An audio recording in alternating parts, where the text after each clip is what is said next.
from morning to night, from Thursday, the 9th of February of 2023 through Sunday, the 12th of February.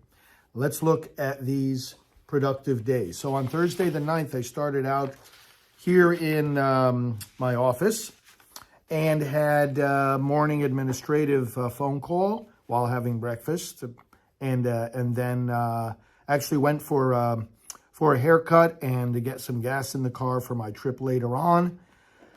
Came back and began various meetings with different staff, social media, travels department, communications director, and also work at my desk in the morning dealing with the upcoming meeting of pro-life leaders, working on details for that, finalizing the agenda, communicating with leaders in different states about the state marches for life that I'll be participating in coming up in the weeks and months to come.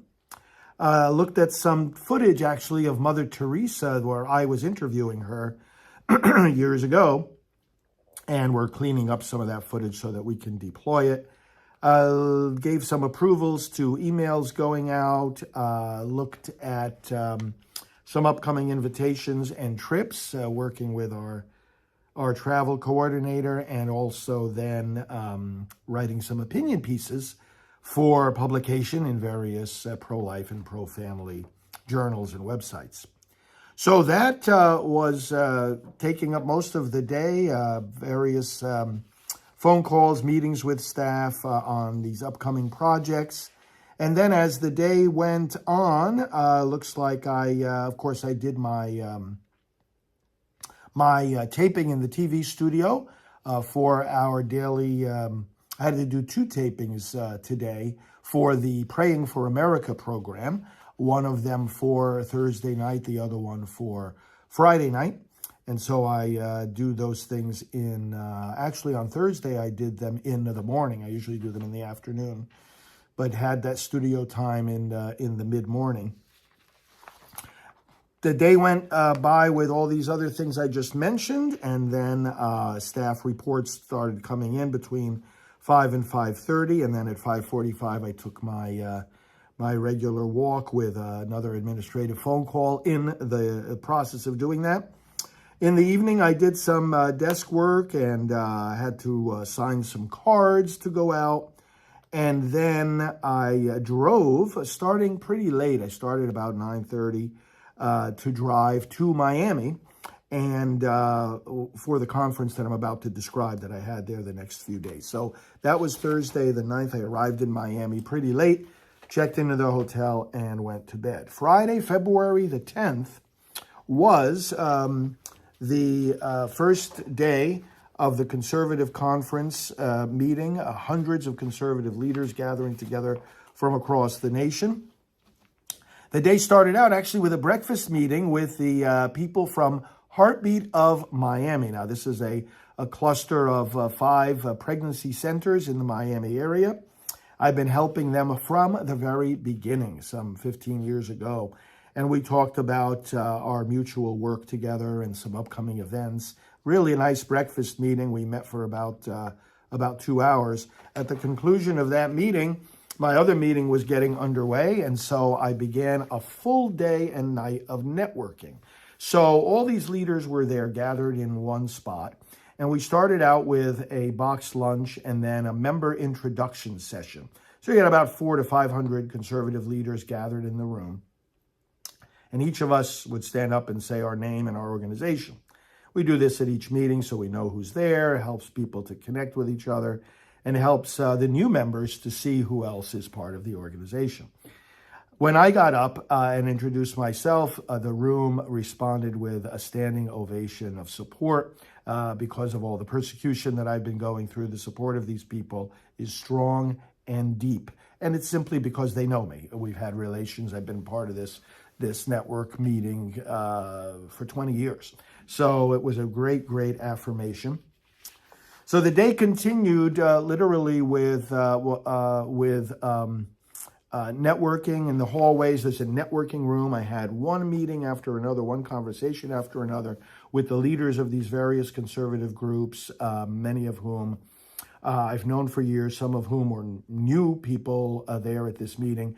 And we worked together planning and talking about projects that we're collaborating on and updating each other all day, all evening. What happened later in the day was that we had a reception in the evening, and then a banquet with speeches and very, very inspiring talks.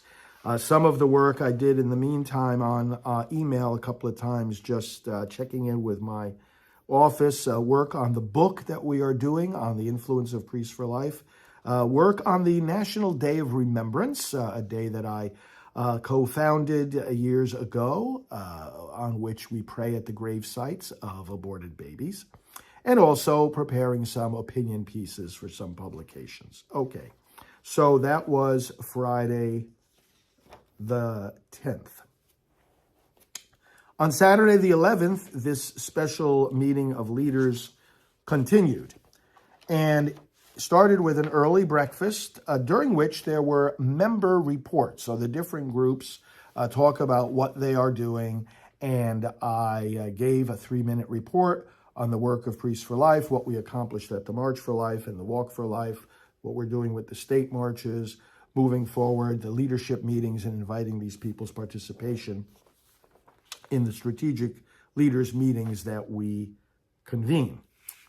What happened then is that the networking continued, these individual meetings with these leaders. Again, there was like 500 of us gathered in the same place. So you can imagine, you stand there and then one after another person is coming up to you and having all these side meetings.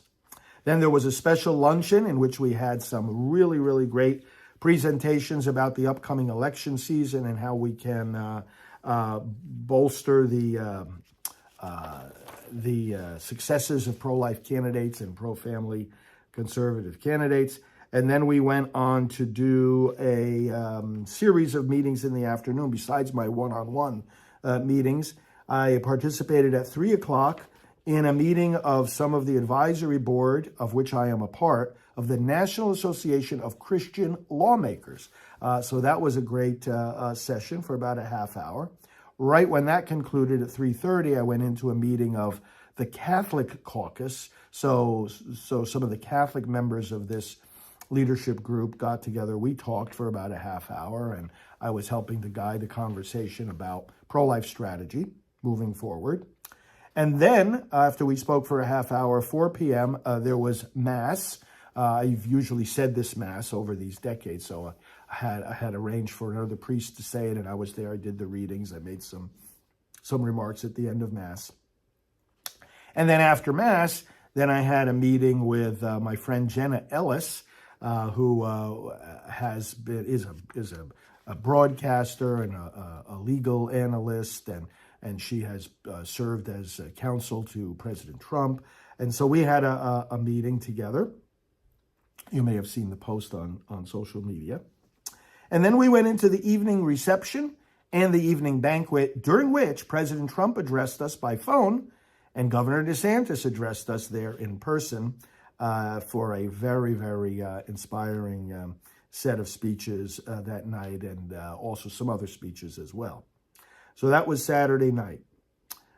And then Sunday, got up early and basically was, let me see, on Saturday, I also did a little bit of work on finalizing some opinion pieces to send out. On Sunday, I did work in my hotel room all morning long. The meeting officially had finished. Taking a walk outside, I saw a number of the other members as they were getting ready to leave and had more conversations. But I worked on a lot of work on upcoming travels and invitations, some of which I got during the course of this meeting. Working on the book that we are preparing. Working on upcoming state marches that I will be attending. I'm going to be in town for the Arizona March, for the Connecticut March, for the California March. Appeal approvals of emails and letters that'll be going out from Priests for Life, and also working on an email that will go to the Catholic Press Association members, and we communicate with them regularly as well.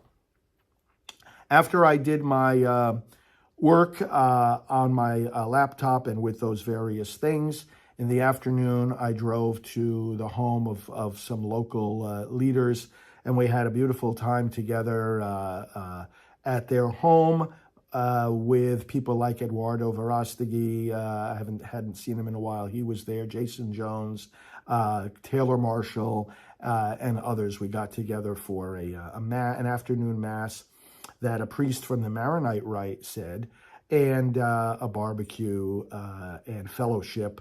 Really, really great support among all these leaders. So I was there in Miami for that afternoon barbecue up until about 7 p.m., at which time I got in the car and drove back to Titusville, a little bit over a 3-hour drive. And on the way, spoke with some of my administrative team by phone to get updates about what they were doing and what we need to do for the coming week. So that was my my itinerary, my schedule for February 9th through the 12th. Thanks for keeping on top of these daily diaries.